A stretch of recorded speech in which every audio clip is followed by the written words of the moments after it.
do something bad to us, we are going to do things to you that have never been done before.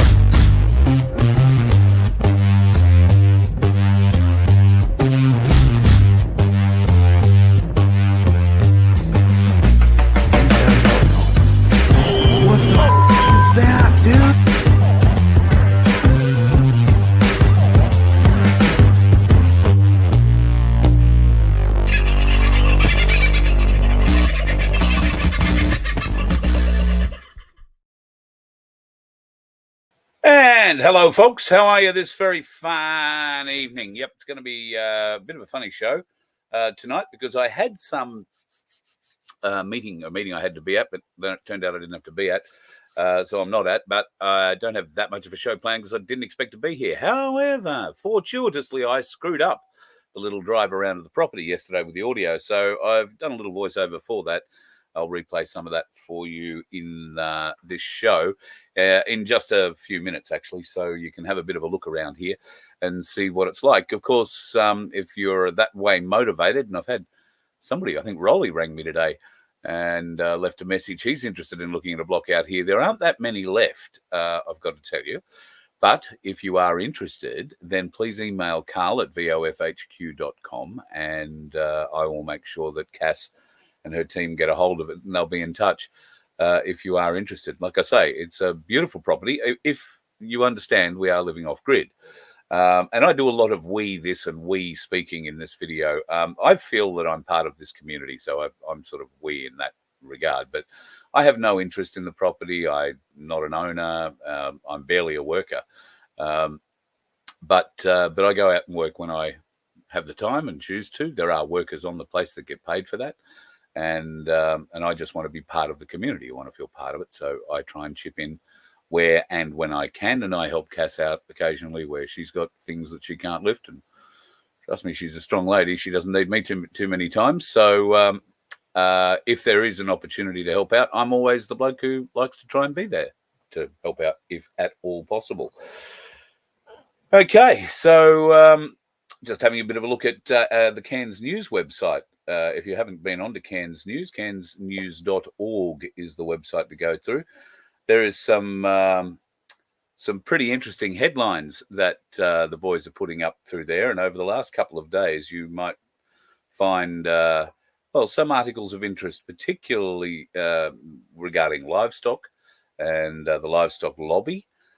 You might also find some news about the slaughter of our heritage horses that has been condoned in the New South Wales Supreme Court.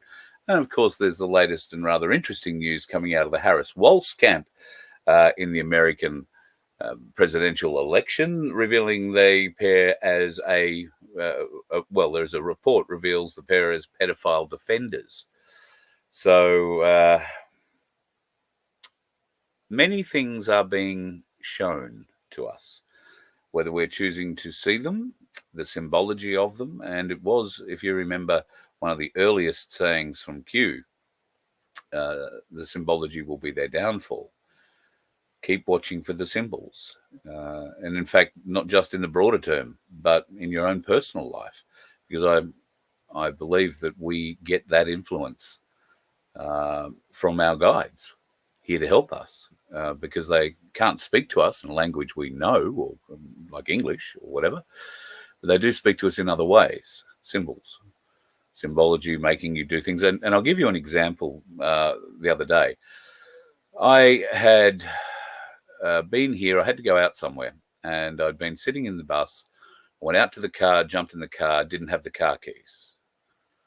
Walked back into the bus, picked up the car keys, thought, is there anything else I should really have here? And dismissed that thought more or less straight away, walked out of the bus, got back into the car and backed out and thought, where's my phone? Drove back in, got out of the car, got back in, walked back into the bus to discover the phone in my pocket. So I thought to myself, so for some reason I've been brought back into the bus. What have I forgotten? What are you trying to show me? And I asked out loud to, whatever spiritual guides that I have for help. And why did you bring me back in here? Why is it important that I've come back in so many times? And I turned around to my left and my eye immediately fell on my wallet. Then I got in the car and drove away. Now, I don't know. That might just be coincidence, I guess. But I don't know. I choose to believe that I was dragged back in there for a reason. And I'm just too fast to identify maybe the reasons when I go back in. Oh, the keys, that's them. But there was more to it than that. And that can be so true in so many other aspects of our lives. And I don't know that many of us are that awake to it. I think this is part of the awakening process. And I'm not very good at it yet. I'll stick my hand up. But I'm desperately trying to get better at it and keeping practicing at it and keeping open to it, which I think is probably one of the biggest things that you can do. Remain open to it. I haven't got the link unless it's turned up in my email yet, but Senator Roberts has been out today. Yes, I do have the link. Let me copy it and I'll put it in the chat. Senator Roberts released this video about an hour ago. Now, I've listened to most of it. It's about 9 minutes long. And I think the senator, there you go. I've just posted that link in the chat now. I think the senator should be commended for drawing the attention to the WHO and this monkeypox or mpox pandemic plan that is coming ahead. He's doing a great job, as did Senator Rennick when he was back with the LNP. Of course, he's no longer with the LNP, having resigned because they're not going to endorse him, obviously, to his Senate seat. Now, I've been pretty critical of Senator Rennick over the last couple of years. I've moderated that somewhat because I think while I was being critical, it was just superficial and easy target stuff, low-hanging fruit. Not knowing the true machinations behind the scenes and everything going on. I've learned a little bit more since then. So certainly there is a group of senators in particular that I have a degree of respect for that is much higher than when we started this whole little adventure together. And Rennick is one of them. And in fact, Senator Rennick may well be watching the show on a regular basis because he believes government overreach is killing the Australian spirit of entrepreneurship, individual responsibility and aspiration. I couldn't agree more. So he has started the Gerard Rennick People First Party. And he will stand as an independent for the Senate under the People First banner. How's that sit with you? Now, he's going to sit for a Queensland Senate seat. All right. Now, there are 2 of those available, I think, from memory. Maybe there's 4. Make it a bit easier if there's 4, but the 2 that are currently occupied that I'm thinking of belong to Pauline Hanson and Malcolm Roberts. But Rennick starting his own party, I think, is pretty interesting. He has been able to dig down and ask the questions that have never been answered, but are now in Hansard, and the fake answers, the wiggly worm kind of wordage and verbiage that public servants to ministers use to evade giving an answer, and then to cast aspersions over that particular senator, so much so that his own party turned on him. Vicious pack of pricks the LNP are. Never trust the politicians, but I guess the politicians know that too, where he was hacked down and disendorsed.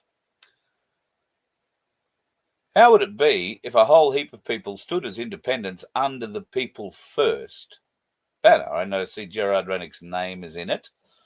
I think that having your name in the party is problematic, to say the least. Ask Clive Palmer and ask Pauline Hanson. Problematic. But I guess it places you as the leader of that party, come hell or high water. And I don't know how that sits with a whole bunch of independents. But the people first part, I really like. I hope Senator Rennick will come on and explain how the party he sees going forward might work with voters like me. And I suspect a few of you will vote like me, if you vote at all. And I've got to tell you, it's more an if in my case. I pay the fines. So I prefer not to be involved, although it's interesting. I've been rung now 3 or 4 times, I think, in the last week by the AEC. They are wondering whether or not I'm interested in being a scrutineer or a ballot centre worker for the coming Queensland election. Now, they've been trying to get me into this because I applied, must have been for the last federal election, I want to say. Yeah, must have been for that. And they were all geared, and I was very keen to go and see how that process works, how being one of those volunteers at a polling place, not handing out the how to vote cards, but helping people inside there and the counting of the votes, particularly afterwards.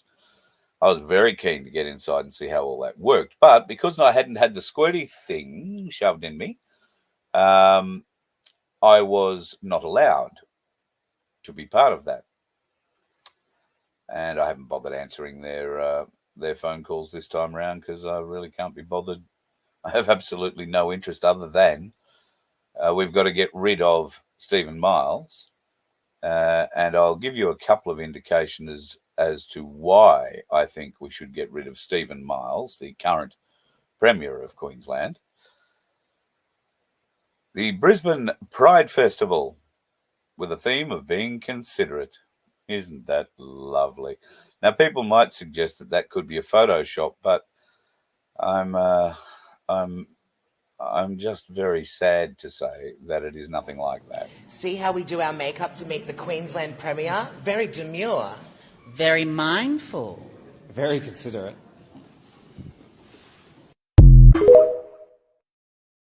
Oh, bloody hell. God save us. There used to be a place where those guys could go and congregate and have a bloody good night. It's called the Wickham Hotel in Brisbane. And then there was a nightclub they could kick on to afterwards called The Beat, and it was one of the best clubs in Brisbane, didn't discriminate. But if you went to The Beat, you kind of knew that there might be boys like boys and girls like girls, and there might be boys who like girls and boys and girls who like girls and boys. It's a very confusing club at times. I only went there once. But the Wickham Hotel used to be the place rather than the Houses of Parliament, Queensland Parliament. And, of course, also news over the weekend that, God love you, Victoria, you can't host the Commonwealth Games, but that duly appointed Premier of yours has decided to put up the hand for the Gay Games. Coming to Melbourne, I think, in 2026 or 28 or something like that. Oh, no, we can't do the Commonwealth Games, but we can do the Gay Games. I suspect that's because all the athletes come and stay at all their gay friends' places, and for 2 weeks, it's a hell of a party. But with a few, sporting events thrown in. Pole vaulting, for instance. I'm sure will feature significantly. If you let that happen, Victoria, well, those of you who don't think that that should happen, and if it is still going to happen because of the idiocy of your government and the inability of the people in Victoria to actively stand up and say, no, we will not fund this. We will not accept this level of stupidity. After the embarrassment that the current government has heaped upon the state, both as an investment venue, you can't trust investing into Victoria in anything major because the government could pull the wool and the floor right out from under you at any time, not just now, but down the track as well. They're that kind of broke, I suppose, is one of the best ways of putting it. But yes, maybe the gay Olympics or the gay games, or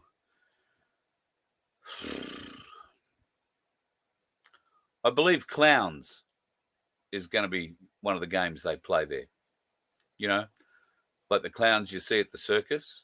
I don't mean the ones in the ring. I mean the ones with the ping pong ball out the front. You'll know the one I'm talking about if you're of a certain age. I haven't been to a circus. Well, shit, are there still circuses? Yes, there are. I have seen one floating around. I want to say Lennon Brothers is still on the road. It's probably more now. I don't know how many animals they'd have. Are there any more animal circuses is probably the good question. There are plenty of others that are more athletic based, I think, and magic and, trapeze and feats of strength and all that kind of thing. But are there any animal circuses? And I'm not happy if there aren't. I'm not unhappy if there aren't. I just haven't seen them in a little while. There does seem to be a penchant for big tent shows, like the German one.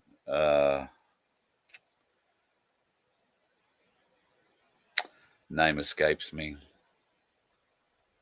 There's a huge circus tent in Munich, I want to say it is. They put on the Spiegel tent. My God. And that's a huge night out from all accounts. I haven't been to it, but it did come to the Gold Coast some years ago. Was booked out solidly, couldn't get tickets to it. And then there was a lesser kind of version that was floating around, and it just sort of did the secondary tour. And for all I know, is still running around parts of Australia right now. The Moscow Circus is still getting around, Grant. Wow. Wow. I haven't seen the Moscow Circus since the 90s, it would be. And in fact, it was the Moscow, now that we're talking about it. So if you want to think of stupid things you've done in your life, I'm going to share with you a couple of the stupid things that I've done in mine, maybe, as we progress this friendship. But tonight, I'll share one in particular, which I'm absolutely confident was with the Russian circus. They came to town, and I was the guy in the breakfast show who went out and did the stunts, who did the stupid things, who, embarrassed people or himself or did whatever, and put himself on the line for the radio station every time.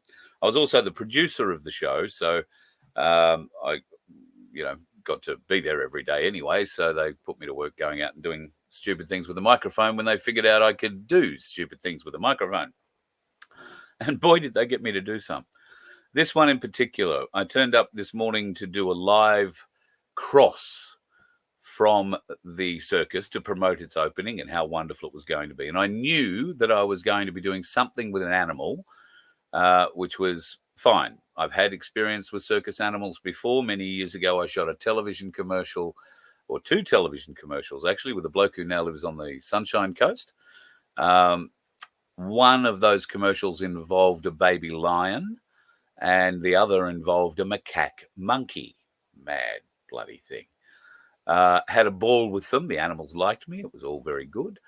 And I had no reason to suspect any different for what we were doing with this Russian circus until I walked into the big tent and found that the lion cage was up inside it.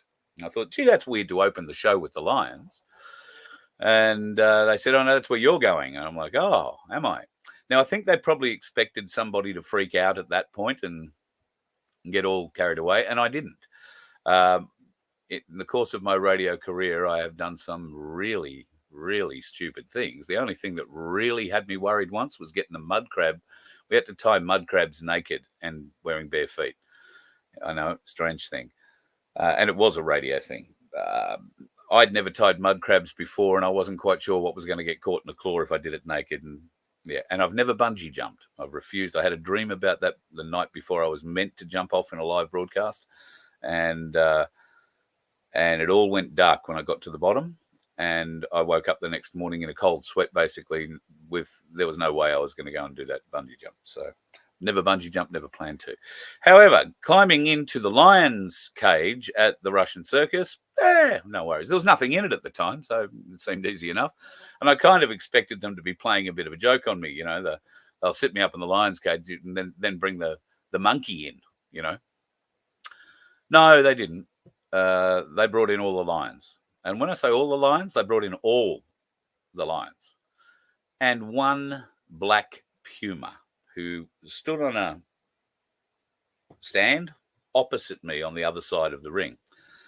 Now, they all had eyes for their trainer, who I noticed had a whip but no gun. The gun was outside the thing. He gave me some instructions going in that I shouldn't look at any of them in the eye, and it was like, okay, well, that'll be all right. We've started the cross. I've gone into the cage, stood in a specific place. The lions and everything have been let in. And one of them came and sat right beside me, a big female lion. But I think she was obviously the one that they allowed people to pat or something, because all she wanted to do was nuzzle into my shoulder. She seemed quite good. But the black puma opposite me did not take its eyes off me and had its head down and its ears were back, and it just didn't like me. And well, that's the thing I took. It turned out it wasn't me. There was something behind me, and it was scaring it, worrying it, doing whatever. There was some muppet moving behind me out of the ring, in a crew area, it would have been. And it didn't like that. It was keeping a bit of an eye on that, but I thought it was trying to get to me. While I was watching the black puma, he was trying to do a couple of tricks, and I was commentating wildly about those tricks and heavy breathing deeply into the phone. And neither of us noticed that there were two lions, two males, well, a young male and an older male, apparently father and son, and he hadn't been kicked out of the pat yet or had figured out that he was a woman. Maybe he'd transitioned, I don't know. But there was two maned lions. And they both decided to have a fight in the middle of the ring, right in front of me. And the guy with the whip was on the other side of the lions. I'm standing this side with a lion essentially on my right shoulder. There is the guy with the gun somewhere behind me, outside the cage, and a lot of noise. Old mate with the whips cracking the whip and yelling at the lions. The lions are growling and roaring, and it was a full-on fight. I shit you not. At quarter to 8 in the morning, it was. I mean, if that doesn't open your eyes, I don't know what the hell did. Anyway, gate opens. Bloke motions to me to walk calmly to the gate, which was only a couple of steps. And as soon as my frame would fit through the door frame, he's yanked me through it, like practically lifted me up and pulled me out. And slammed the gate shut. And next thing, old mate with the whip is running around the thing, and he's opening the gate and closing the gate, and down Simba, down Simba. And they're not liking anything at the time. So that was a very exciting cross. I may have said fuck on the radio. I've done that twice.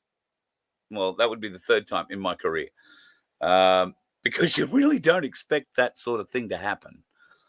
When they say, yeah, you'll be fine in the lion's cage, you'll be great. But not so much, I can tell you. So yeah, I have been so fortunate with my career that I have done so many things and had so many experiences that ordinary people just don't get to have. Some of you might occasionally get to go and do really cool things. Dreamworld offer a great experience where you can get behind the scenes with the tigers there. SeaWorld offer a great one with the dolphins and other bits and pieces there. And I would urge you, if you have that opportunity, go and do those things, because being in touch with animals like that, and I have been lucky enough to swim with dolphins. I've been lucky enough to swim with whales. And yes, I'll leave the harpooning jokes out of it for the time being. Thank you, trolls. I have been lucky enough to learn a great deal from the people who were, not learn a great deal. I have learned enough to get into trouble and to hold a good conversation from the people that were studying these animals at the time. And that knowledge, for whatever reason, has stayed with me. Same as a lot of my motorsport knowledge has stayed with me. I'm a great guy to have at a general knowledge quiz contest that has a music slant. But I don't begin to tell you that I know everything, and I'm a long way from knowing everything. But I have plenty of good opinions. Some of them maybe not as good as others, and some of them I'm learning to moderate. Some of them I'm learning slowly but surely to present in a different way. For a long time, I was, like you, a very angry person, and you've seen me have my little outbursts occasionally. But there was a time where I got up feeling like that, right from the word go. I got up angry. I may not have been ranting and, slamming hands down and carrying on like you see me here, but I got up with that attitude of don't fuck with me. I don't want to be fucked with today. And I'm going to bite anybody back who tries. And it was a horrible existence. And if you find yourself in that kind of an existence, find your way out of it. Many people do it in a variety of different ways. Obviously, most people are stuck in it because of the financial constraints they find themselves. Got a house, got a car loan, got this, got that. It's too difficult to walk away from all of that and go into other things. I understand, but there are other ways where you can break this cycle, and I would urge you to do it, because once you find that little bit of peace in your life, you'd be amazed what changes. Who knew I'd go out and buy a chainsaw and be running uphill down Dale, cutting up wood, sweating like a pig, and enjoying it, loving it, in fact. Driving trucks, never been a huge aspiration of mine, but anybody that knows me knows in my driving career, I've always wanted to drive the biggest, the best. I didn't clean those at all. I've wanted to drive the biggest stretch limousines in the country, and I have. And there are bigger than probably some of you realize. There are 23-wheel stretch limousines with triple axle rear steering. Now, I don't know if they're still around. They were Hummers, pieces of shit. But they used to pretty much work between Sydney and Brisbane and the Gold Coast, and were brought in for huge events. You could put 23 people in it, and it had 3 stripper poles or dance poles. It had something like 30-odd screens in it, a lit dance floor, all sorts of different things. So I enjoy driving bigger vehicles because there is a certain accuracy that you have to have. You need to be precise with where you've placed the vehicle, particularly if you want to go around a corner. Stretch limos are great things, but rarely when they stretch the car do they give you a better steering box than the one that came with it. And that might be all well and good for your, XB Falcon, or XB is probably a bit rich, isn't it? What's a current model Falcon? Is there one? A BA, BF, BG, whatever they are, or Commodore. Not going to work. So it will work very well for your Commodore, but it's not going to work if you stretch that Commodore. You won't be able to turn around and do a U-turn in like 4 lanes of traffic with an island in the middle. I know because I've driven one, and you're going to do practically a 3-point turn over 4 lanes in an island, 2 going out, 2 coming back, and a big road island in the middle. Bloody ridiculous. Anyway, so I like driving big trucks, and that's why driving the truck and learning how to dump stuff and learning how to drive the tractor and all that, I'm really enjoying. Do I want to take it up as a career? No, but if I had to, nice to know I've got some skills in that area and a license that will let me go. So, and I've got a guy here who is driving the excavator who is just such a lovely man, who is teaching me so much about the art of dumping, who knew there were so many things to know about it. But it's really interesting. And I guess, because I can hear Vince now saying, if it's really interesting, why aren't you filming it? I guess I can and try and explain what I'm doing at the time. I'm only learning, so I'm probably going to screw it up. And I'll take criticism quite happily, but bear in mind I am only learning. But that's the whole thing. New experiences, learning new things, and being able to take those skills on to help somebody else. It's that simple. Now, what I can do with the skills I've learned in the last week is I can help anybody here on the property now cut up wood, remove all that wood, soil, dump it where they need it, lay it out, pour it out, sort of scrape it out if you like. I haven't got excavator duties yet, but I'm just useful. I'm happy to be able to help. And there's one more person around here who can do it because, well, at the moment, there aren't too many people who can drive the truck. So I'm happy to be the person who can help. So learn a new skill and it'll be great. I mean, I'm learning how to drive a split box. That'll mean something to you truck drivers. But I'll be honest, there's not a real need to go into the high side of the gearbox around here. Trust me, it gets a bit hairy at speed around here. Too many bloody hills. So, but gear selection is all important, and that's what I'm learning. Gear selection and learning that you don't try and change gears going down a hill. If you want to go back a gear, don't try and do that going down a hill. That results in, well, a big fright and a change of underwear. Just saying.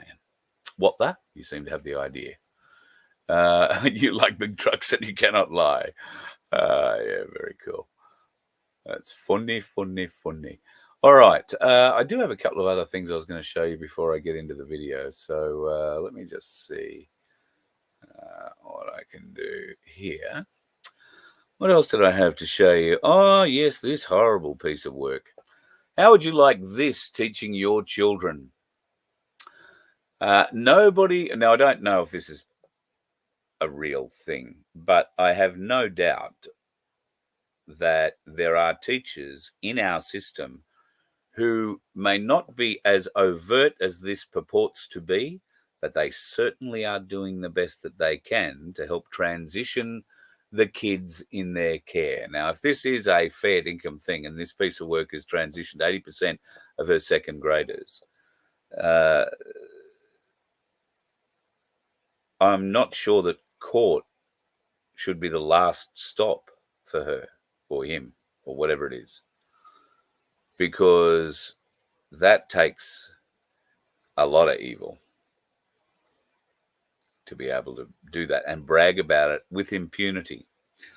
That's the other thing, that there is news going on in the background at the moment that the World Court in The Hague has made out arrest warrants and is arresting different officials around the world for different countries, including Australia. And they're doing that with a view to human rights violations through the jibbity jab and the big sneeze that we all went through a few years ago. Now, if you made a complaint, and over 1 million Australians did make a complaint to the Human Rights Commission about the Australian government and the actions that they were taking. Now, not just about the federal government, but also state governments and down to local government. There are also a significant number of reports from the general public against business owners who refused service, who threw people out of their business, who embarrassed people, who cajoled them, who belittled them, who called them names while they were in their business, only trying to spend money with them. Those business owners and people may be among the group that have had human rights violation charges leveled against them as well. Now, we've heard all this before from The Hague. The Hague, things might have changed, but prior to this, in my opinion, The Hague has always been a toothless tiger, because while it has the ability to hear significant charges, and they do hear significant charges, crimes against humanity style stuff, a lot of the a lot of the last Nazis that were jailed were kept in jail through The Hague. So they were able to get people in jail or keep them in jail. But how did they get them there? Well, that was pretty easy. The Allies had locked those ones up. What do they do now? Because The Hague doesn't have an enforcement arm at all. It relies on the countries to enforce its laws, which aren't really laws, or I think they're just suggestions. So we'll see. There is an indication, many indications, in fact, that things inside that court, that whole sphere of justice, have changed somewhat, and that there is now quite a very strong mood to bring those people who committed not just crimes against humanity and crimes against, the person, be that abuse or throwing them out of shop or whatever, but they're also facing crimes of genocide. And Albanese has been named, amongst others. So I think that is probably going to be significant. I think the head of the TGA may have also been named. That's the Therapeutic Goods Administration. I think there are at least 3 big Australian names that have been named by The Hague as now wanted for crimes against humanity, and some of those crimes extend to genocide. Who's going to pick them up and take them? Now, if we've got white hats, if Q's team are out there, one would expect, black helicopters in the night, no knocks on the door, just a sharp bang and a pistol in the nostril as you're dragged off to wherever. But the people need to start seeing that. They need to see that something is being done. These clones or drones or just morons are being brought to justice.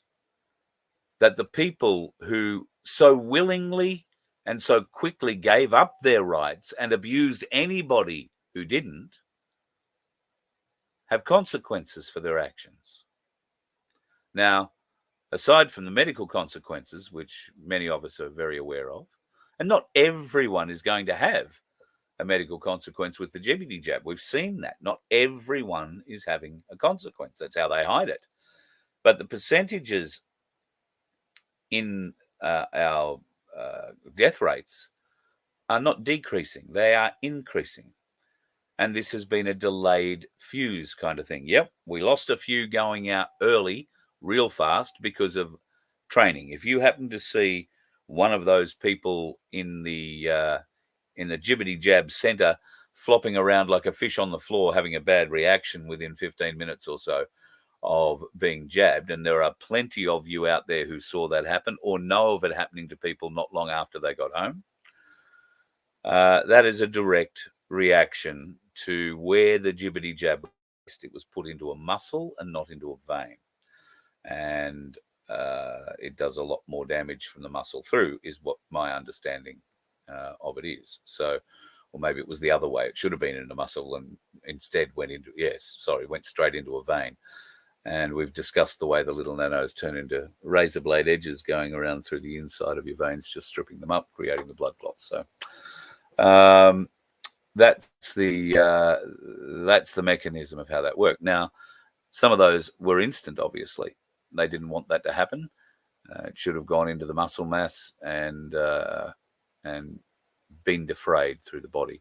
They lied to us about where it was going to get to in the body and how long it was going to stay in the body. Don't ever forget that.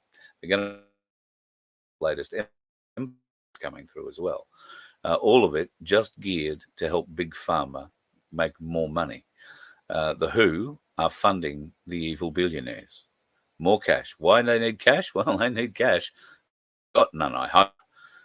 I hope that the white hat stories are true. I hope that the tunnels full of gold have been cleaned out. I hope the Vatican is empty. And I hope, according to the US debt clock, there is nearly $10 trillion worth of value added back into their nation. There's still not enough. More to come, I think, more to come. And will that come when it comes to silver? Well, we've been talking about buying gold and silver here for some time, and I'm sure that if you've bought some gold or some silver or other precious metal, including platinum, you'll know you haven't gone backwards on the deal. But you'll also know that it's a bit weird, the price of silver versus the price of gold. And I've been asking people for some time as to why the price of silver seems to be suppressed. And many of you, like me, who've invested in silver, hopefully you've got more than me, then when are we going to see that return? When are we going to see that little bump? When is that, we need it. The way that mortgages are going, the way that everything is going, we need it. We need a little bit of help. Well, the question was asked of Elon Musk and suggested to him that maybe he needs to buy a lot more silver. And when I say a lot more silver, I mean a shitload more silver. Has this been taken into the market's understanding of the price of silver? So this guy, Mike Maloney, is a very big follower of the markets and an analyst. He got into an interview with Elon Musk and sent an open letter to Musk urging him to buy silver bullion, stating, "You said that Tesla plans to sell 20 million EVs by 2030. The company produced 430,400 units over the past 4 quarters, so that would be 19,569,600 more vehicles within 9 years. Each EV uses up to 50 grams of silver, which totals 978.4 million grams. In other words, if you reach your 2030 sales goal, Tesla will need up to 31.45 million ounces of silver per year.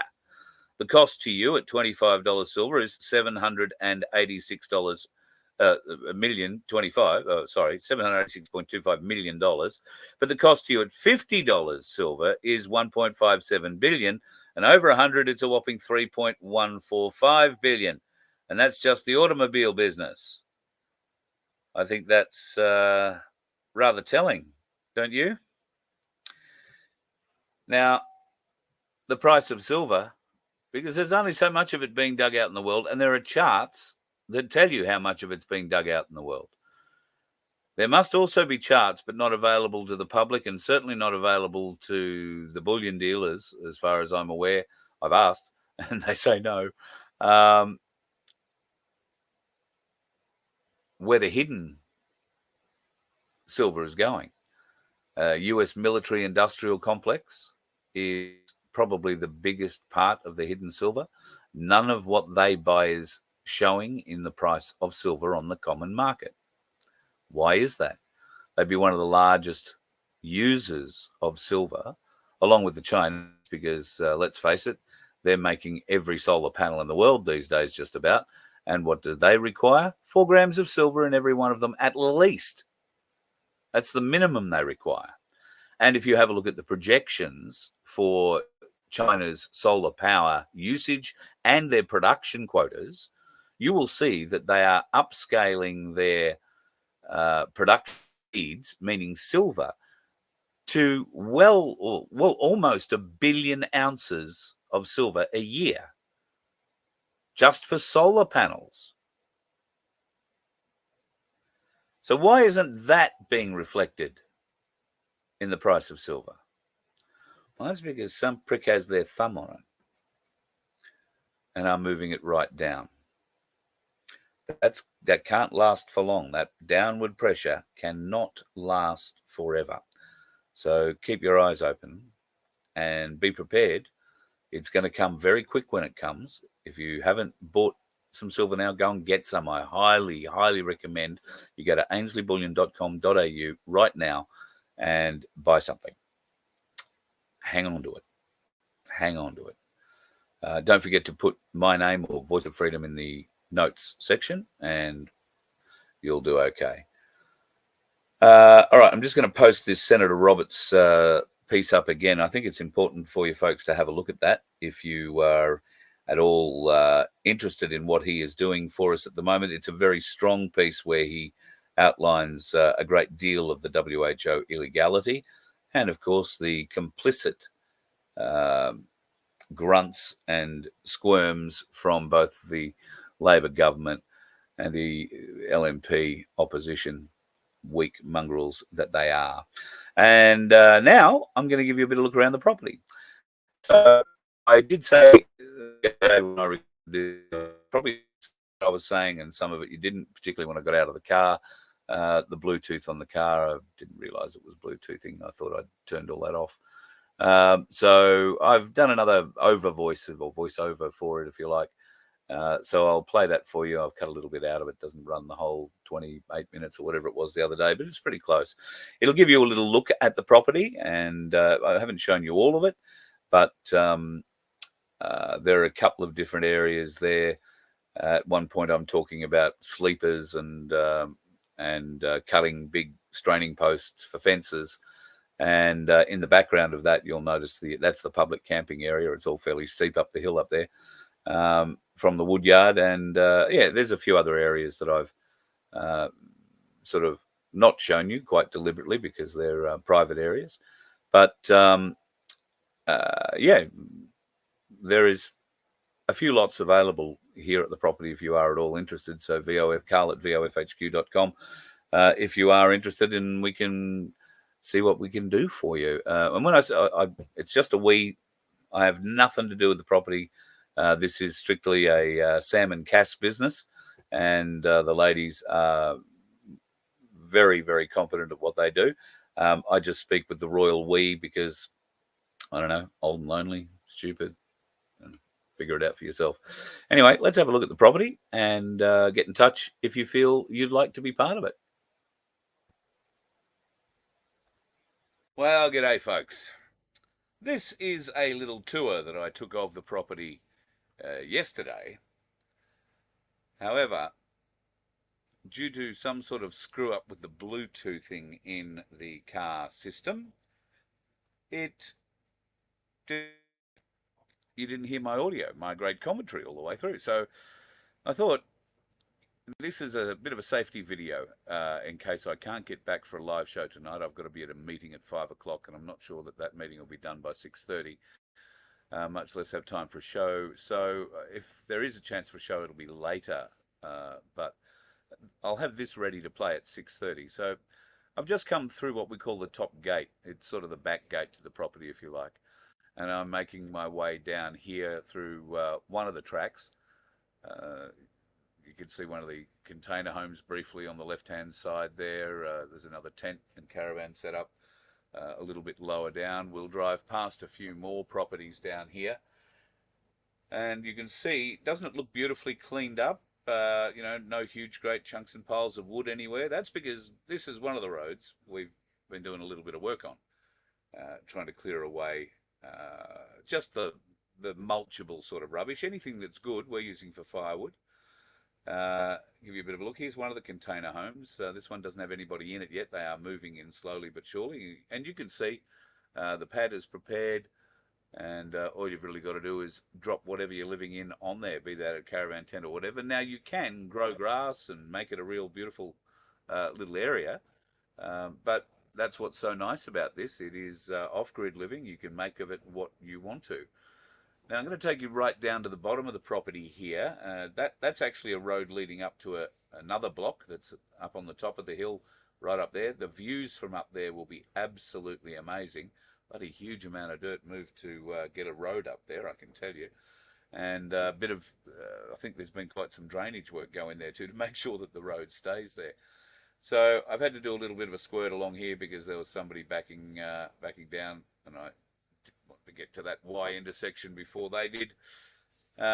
So there's a couple of folks who live up on the right-hand side in caravans and tents. They've got really good outdoor setups, if I'm honest, really good. Down on the left there, we're looking at Clayton Court. Now, you might be lucky enough to see, maybe not yet, but you will soon, some dumped dirt.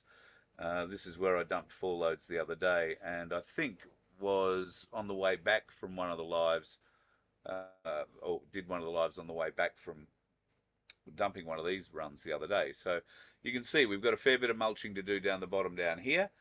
And this is the lower area of one pad, terraced. That's where I've been dumping my dirt. Beautiful. On that terrace there's 2 loads down the back, and in fact 2 loads on the right, one hidden behind the other. And then there'll be more going up on the top terrace in the near future. That's because that's all down to clay there, so we're going to put topsoil in. And over on the left-hand side, if I turn around, you'll see a few rocks and whatnot. That is the beginnings of a memorial garden for someone very special to those of us around here. So it'll be a very, very tranquil, lovely area to be in once all the construction is finished. And as you can see, there is a fair bit of that construction going on. But a lot of that dead tree, that big tree that you can see there actually is one of the ones that was brought down in the storm at Christmas. So there are quite a few of those very large trees, whether they be blue gums, ironbark, I don't know, bloody hard stuff, turpentine wood, somebody else is calling it. Anything's actually possible. And we're considering what to do with some of it. I've had a lot of people contact me asking me whether or not I can load up a trailer load and bring it to you.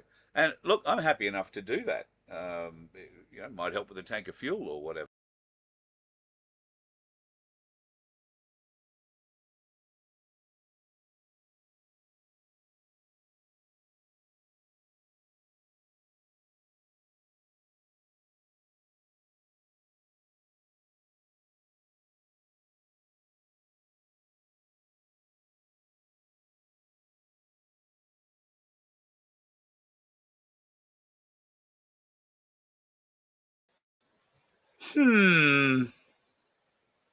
Very strange.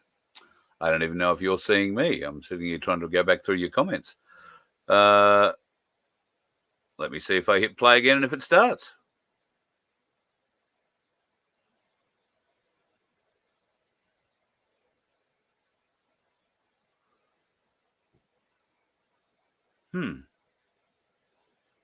Doesn't appear to be.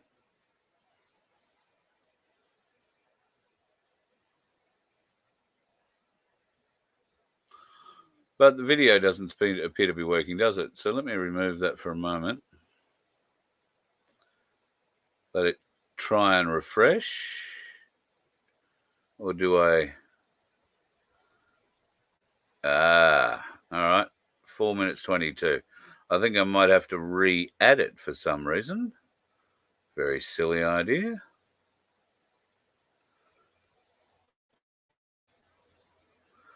And 4 minutes 22 we wanted, didn't we? That's 2 minutes. Contact me asking me whether or not I can load up a trailer. Let's see how that goes. To you. And look, I'm happy enough to do that. You know, might help with a tank of fuel or whatever. The problem is I won't have a trailer to bring behind me anymore, as I'll be bringing the little Suzuki here that we are currently driving, and you'll get a bit of a look at that. That's about the most outrageous tent I've seen yet on the property. A great guy lives in there, and very useful around the property. Another couple of containers there that are an L-shaped container home. Now this little track that we're about to go down is where I've been driving the dump truck. Now, you don't really get an idea of how steep this is, unfortunately. You'll get a little bit of a look here at this dip as we head down through. And you've got to be careful going through this one in any vehicle, because if you don't slow down, really almost to a crawl through it, you're going to drive your nose into the dirt wall, essentially on the upside of the road, and do a bit of damage to your vehicle, and nobody likes that. There has been just a little bit of mulching going on through here, and I think that's before my time. I haven't done anything. This road is relatively new, so they did cut that road through. There was a couple of downed trees and whatnot, so we're going to have to come along this road and do a bit of mulching, and this will give you an idea. You want to be a bit fit, and I mean, I'm not fit, but I'm getting fitter doing it. This is why, because we've got hills and crossings like this that you may have to walk up or down. Now, it doesn't look real steep, but middle of the photo over there, you might see a little bit of road creeping up out. Well, we've got to go down before we can go up. So this is significantly steep, and gets a bit sloppy down the end down there. Sorry the camera is so bumpy. It was hanging in my arm, not a GoPro. I just decided I was coming back yesterday morning after meeting with a bloke who I really hope to be introducing you to in some way, shape, or form in the very near future. And particularly if you are a returned serviceman, a veteran, uh, maybe a first responder, great stuff. These piles of dirt, they're my piles of dirt.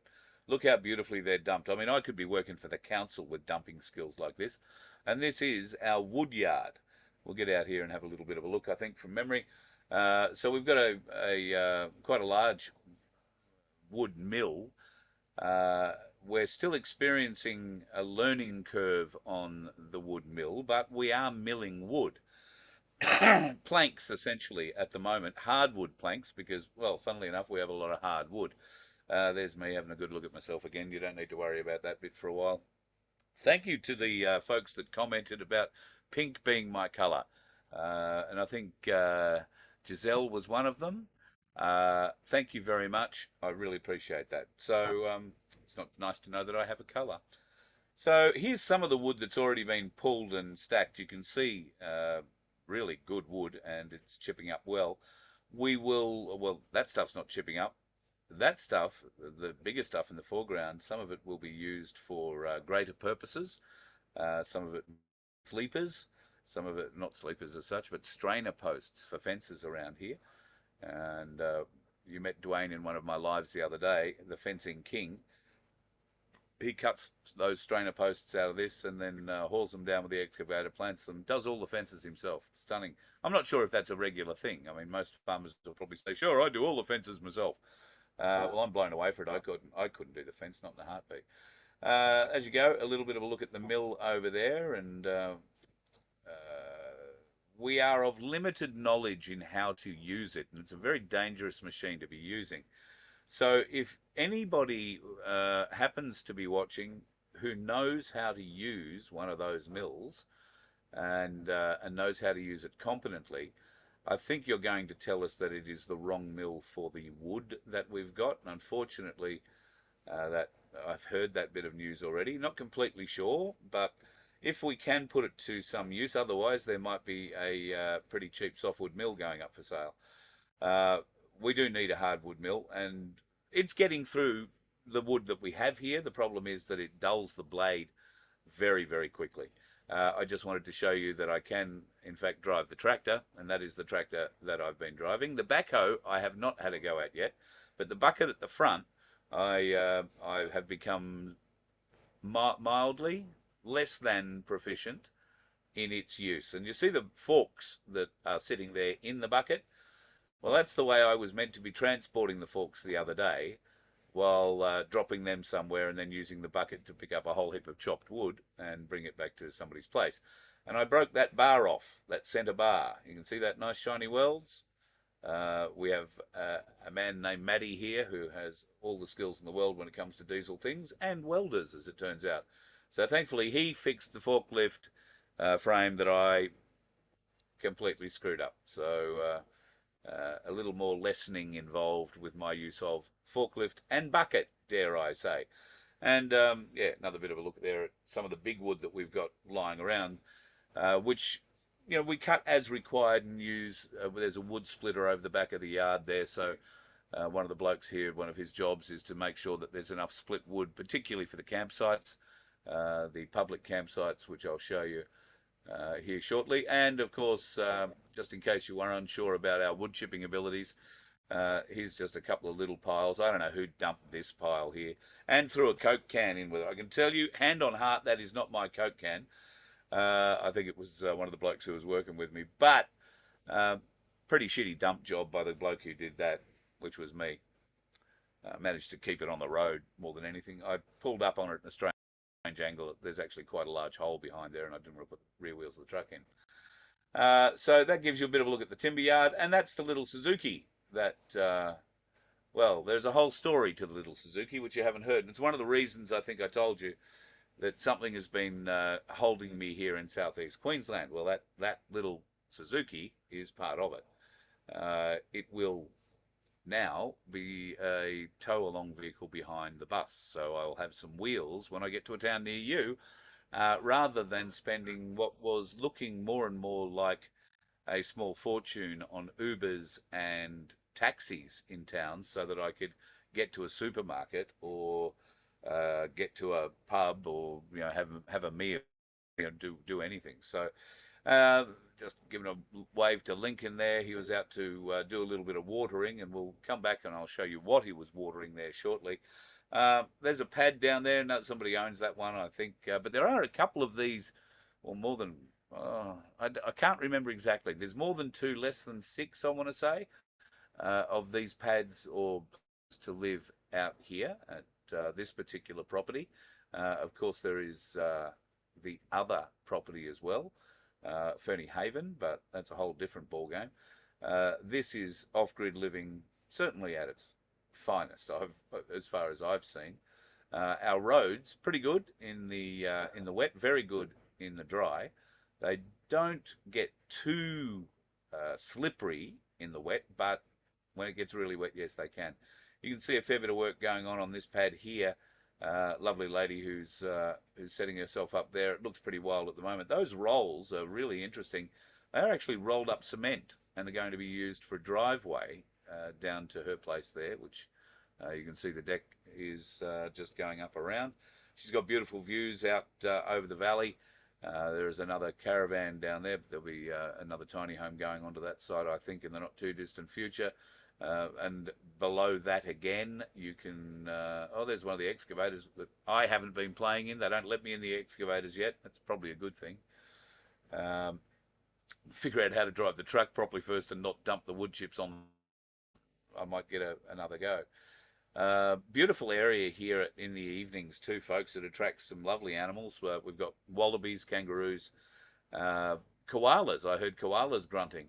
That's another tiny home, well, container home going together with a bit of framing for shading to go up over the roof and over the outdoor area, just to make it a bit cooler in the summer months. Once again, don't really get a good example here of how steep some of these roads are. When I say it's pretty goat-like or goat track-ish, it is.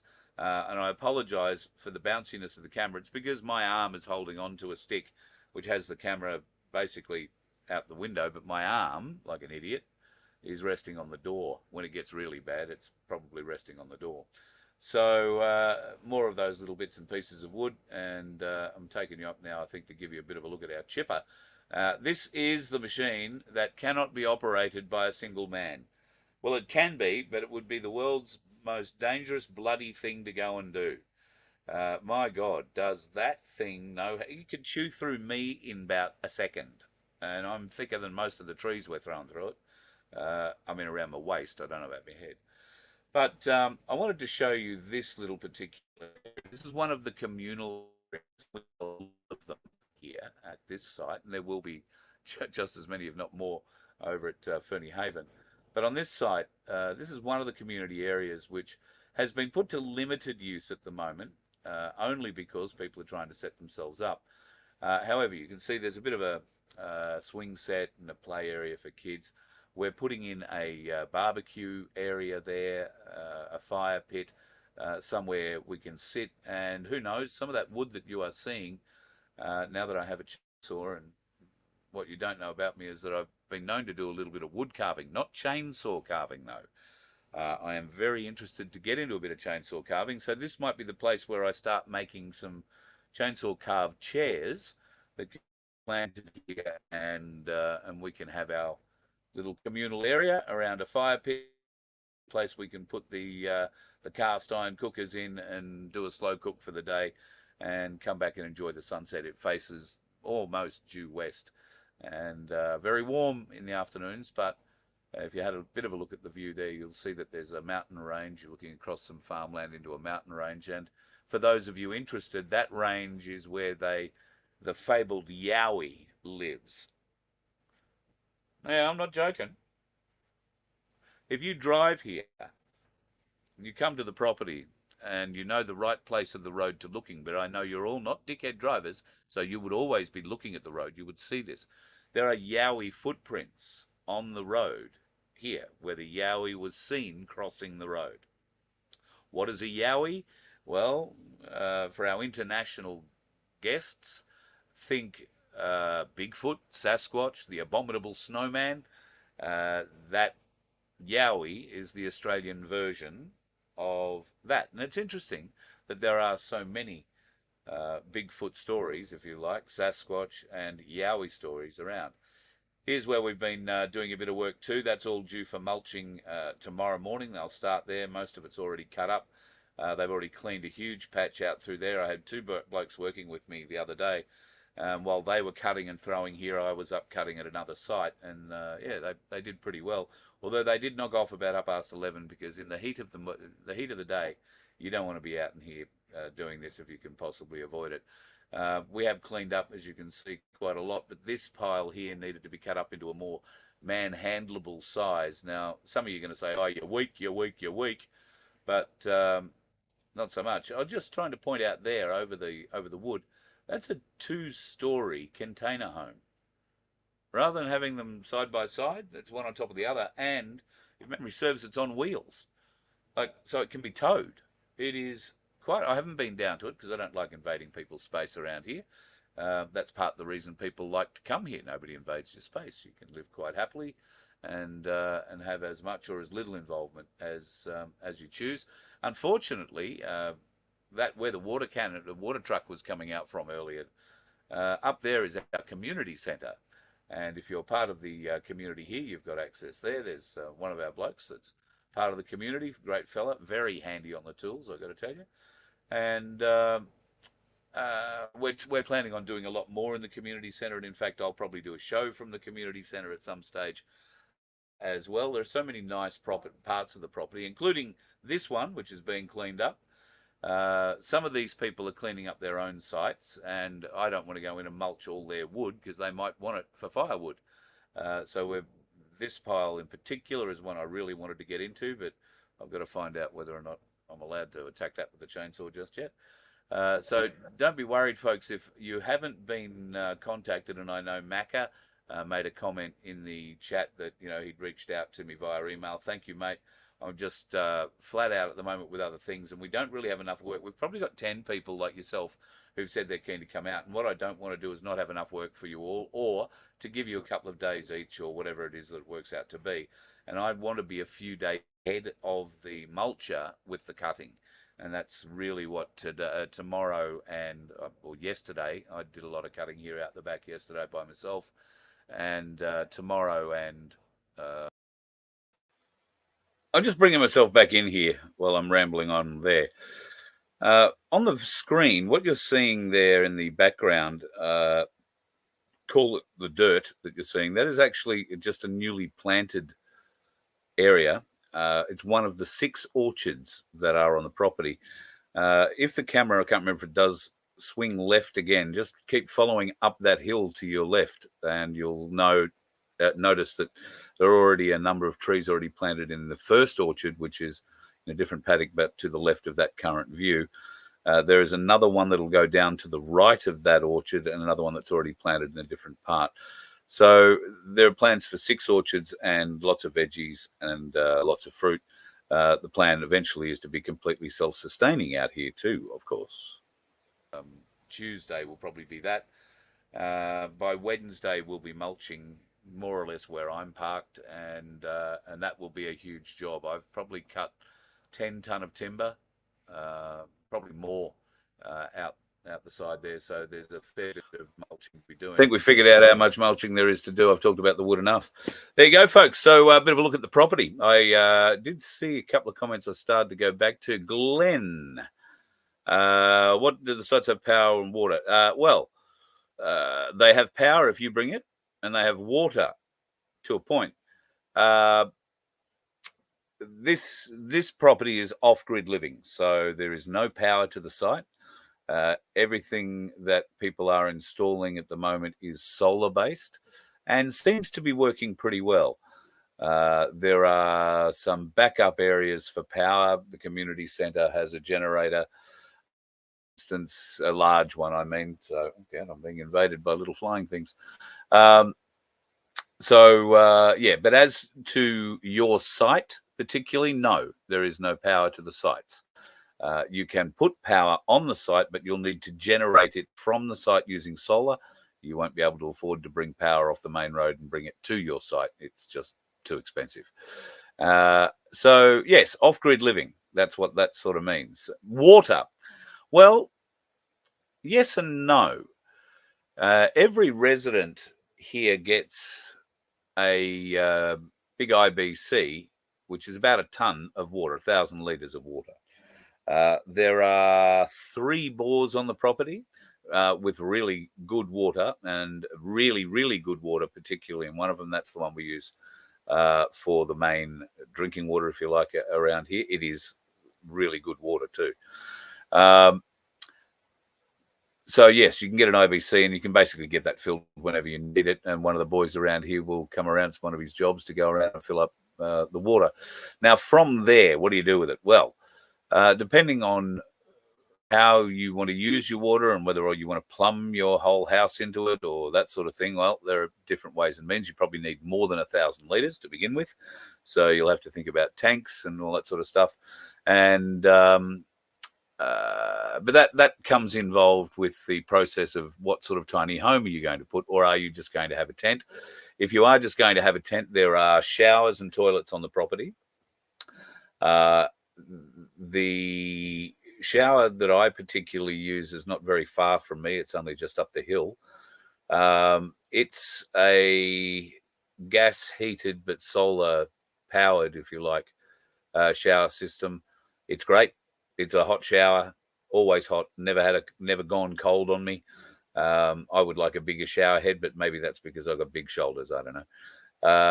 There are also 2 toilets in there as well, one of which has just been plumbed into a new disposal system. The other one will get plumbed into it, obviously, fairly soon too, this week, I think. That is a pretty amazing system, actually, a pretty amazing sewage system, in that one of the byproducts of it is methane, and methane is a great gas for firing things like barbecues. So there will be another communal area not terribly far from this shower/toilet facility, and we're going to see how well the methane works. It comes out of this big bladder, if you like, that captures everything. It filters it. It does everything it needs to do to remove smells and other bits and pieces, and gives you a clean gas line to power things like a barbecue from. So we're going to give it a go, see if it works. As long as it captures everything else it needs to capture, that's all we really require. Now, if you want to put your own sewage into your own property, then you can do that as well. It would be a tank, a sewage tank you probably have to look at doing. And that means getting it pumped out, obviously, when it gets full. But all these things you can do, or you can just use the communal facilities if you're okay with doing that. Like living in a caravan park, and except there's not as much of a lineup for the showers or the toilets, if I'm honest. So yeah, that's the story with that. Can I show a picture of the footprint from Glenn? Yes, I'll have to pull up and take one, but I will take a couple of pictures of the footprint and endeavour to have them to you in tomorrow night's show, Glenn. I hope I can do that for you. Thanks, Margot. The place does look lovely, and I don't know why I'm thanking you, because I've done nothing to make it look this good. Cass and Samantha are really the moving shakers and the doers behind this property and Fernie Haven. This property now, I think the girls have had it for over 2 years, probably coming up on 3, I want to say. And over that time, there have been people who bought into the community, who bought in very cheaply, and then for whatever reason decided to take the offer on their block when it was made, because they hadn't put anything on it yet, and somebody came through and said, "Oh, gee, I quite like that block." Oh, well, you can make an offer. and a lot of people flipped those blocks and made some good money out of it. So that opportunity does exist as well. Land's not getting any cheaper, and they're not making any more of it. Well, that's not completely true. The volcanoes are firing up a bit. There could be a lot more land and a lot less of it where it currently exists in the near future. But that's a whole other show, isn't it? Alana, yeah, well, look, reach out. Send an email to me. I'll pass it on to Cass. We can facilitate a place for you to stay. Just depends on, if you've got a caravan, it'll make your life a little bit easier, I suppose. There is no shortage of sunlight where we are. And I guess if you ever got really caught, there is obviously the community centre and a few other areas that do have power that you can get to, but you shouldn't have too many issues. Nobody out here complains of no power. In fact, I have been on my batteries here on the bus. Well, I only went back on them this afternoon. I only went back on power this afternoon, and I get my power from Cass's solar. So she's been really nice and shared me a very long power cable. So I get to plug into her power most of the time, but we've been building a huge mess between her place and where I'm parked. And we don't want them driving over the power cables. So I'm just having a bit of a look and seeing if it's still charging. And it is. But I've been on my batteries for the last 4 days because of all the work we've been doing out here. Can't be driving over the power leads. So my batteries, 4 days. And what am I running? I'm running this laptop. I've got a screen here. I have an overhead light that has 1, 2, 3, 4, 5 LEDs in it. I have a TV up here that's just a 12-volt TV that isn't turned on, and I should actually unplug it so it doesn't waste power, but I don't watch anything through it. I have a very little fridge, like a car fridge down here. The other fridge down the back doesn't work, or at least I've not been able to make it work. So it doesn't get used. This little car fridge is the only thing I've got. And that is about all the power that I am currently drawing. So I've got an inverter on board, and it all seems to work out quite well. I will charge up again tomorrow during the day. If it's a good day, won't be any problems. Today, I just plugged back into the power because the batteries had been out of them for 4 days, and I thought I'll give them a bit of a kick along while we weren't working on the pad today. And I'll probably be on the batteries for the next few days. So the sun out here is, well, very hot, but also pretty steady. And this time of year, got absolutely no problem with solar. We did strike a bit of an issue. There were people on the property here a month ago when it was raining. It started raining. I think they'd had maybe 2 days of rain, like good solid rain, and no appreciable solar. And they were in all sorts of strife. They needed power for various things. They had small children, and one of them was a baby, and I think they needed stuff to be able to heat up milk or whatever. So rather than they were campers, so rather than traipse them up into the community centre, which is not really for the campers, it's just for the owners, if you like, the property. We took a generator down and sorted them out with that. So they were able to get power overnight and, well, for the next day until they left. It wasn't an issue. They were still able to enjoy their stay even inside. And yes, it can get a little muddy, particularly if you're on a clay site. It gets a bit sticky.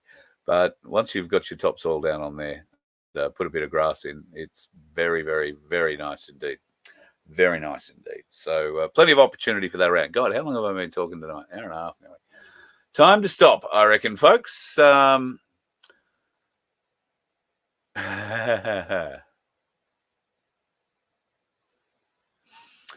Diane, there is a porta potty just up past the shower that I was telling you about. And in fact, that has been the home of, the things that live in porta potties for 1, 2, 3. Probably 3 people around this area and every tradie that's come on site in the last 3 months. So, no, I've got a toilet here in the bus, and as long as I keep the water up to it and take the bus out occasionally, find a dump point, life is good. But there are porta potties, and in fact, I think there are 5 new porta potties arriving. There are 3 new toilet and shower blocks, which are magnificent structures. Box that's, I suppose, 3 meters by 3 meters. Inside it, full base toilet area. We've got 3 of those already on site, and I think one of them got finished getting plumbed in today. That means the other 2 will be tomorrow and the next day, I suspect. And then there are, I think, another 3 of them due to come in the next month or 2. I think we bought them out in Australia, and we're waiting for the next shipload to arrive. But let's get me using the we again. I have nothing to do with any of this, folks. I just want to make that abundantly clear.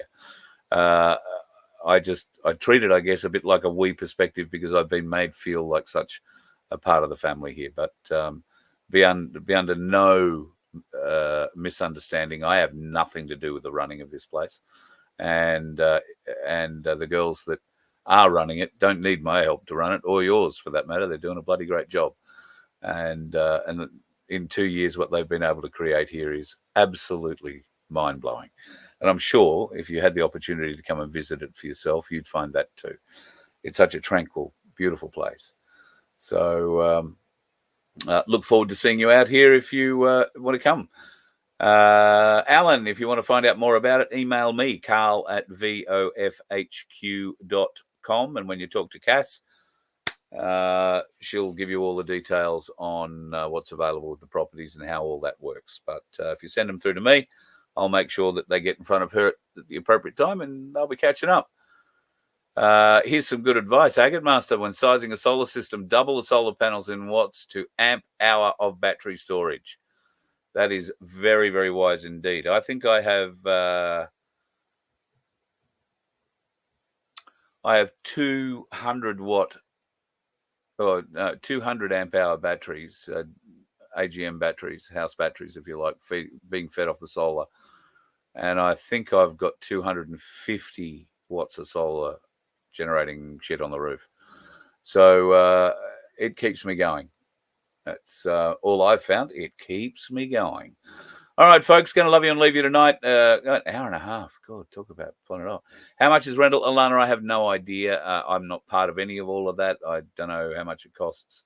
I am fortunate enough to be able to pretty much stay on one of Cass's blocks here. And because I'm not permanent, I'm not staying, I'm sort of in and out. So I have nothing to do with the rental side of things. And that's why I'm happy to work a bit around here, because it's the way I'm giving back. I'm very fortunate and I don't have to pay the rent, but I have been out cutting a lot of wood recently, amongst other things, and wrangling cats. Oh, maybe that's something I could end with tonight.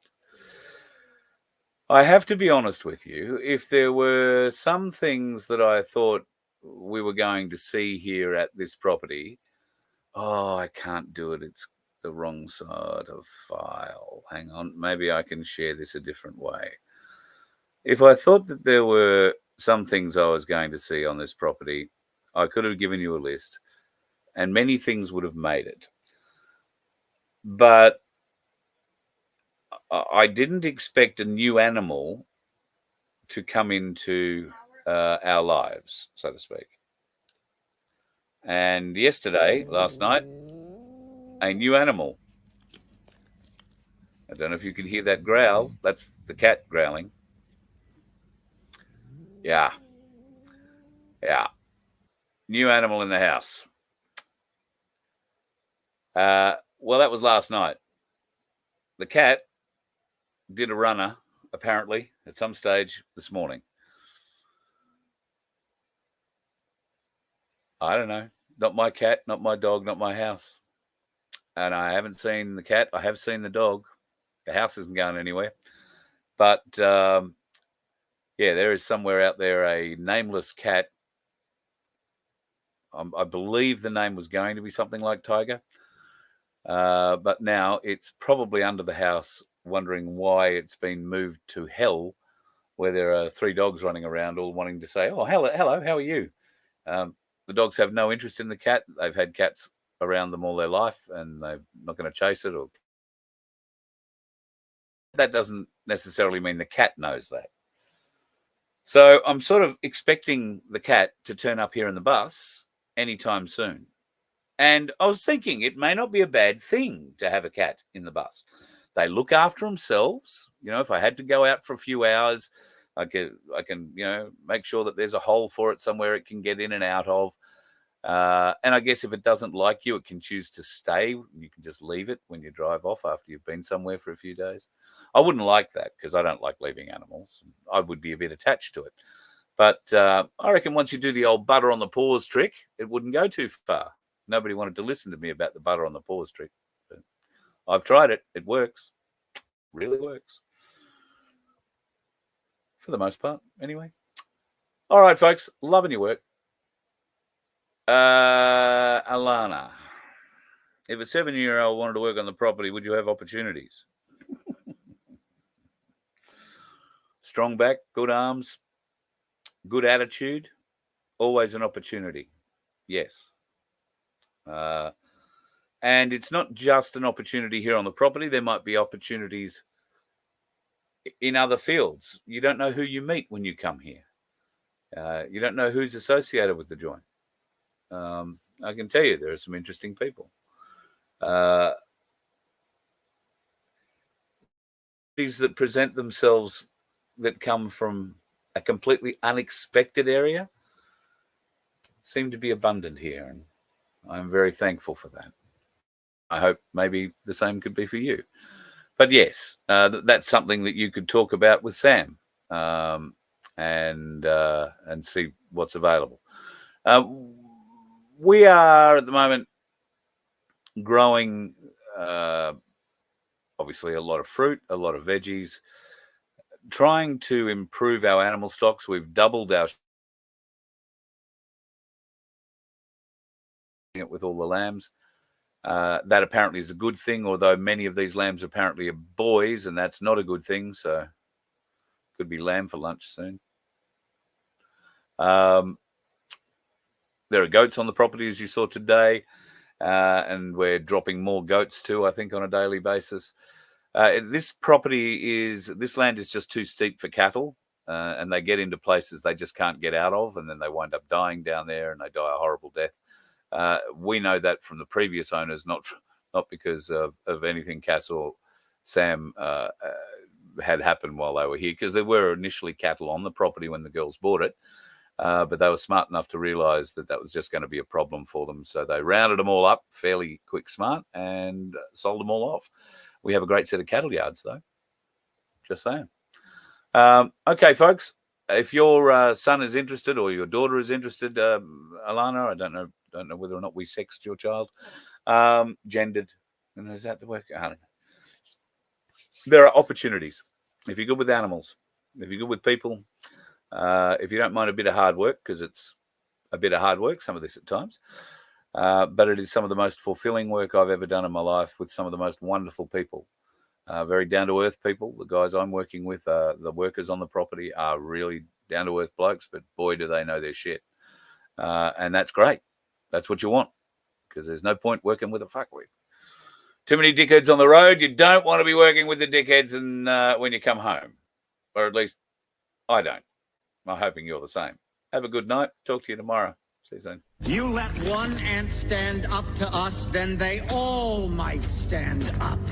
Those puny little ants outnumber us 100 to 1. And if they ever figure that out, there goes our way of life. It's not about food. It's about keeping those ants in line. That's why we're going back. Does anybody else want to stay? Let's rock!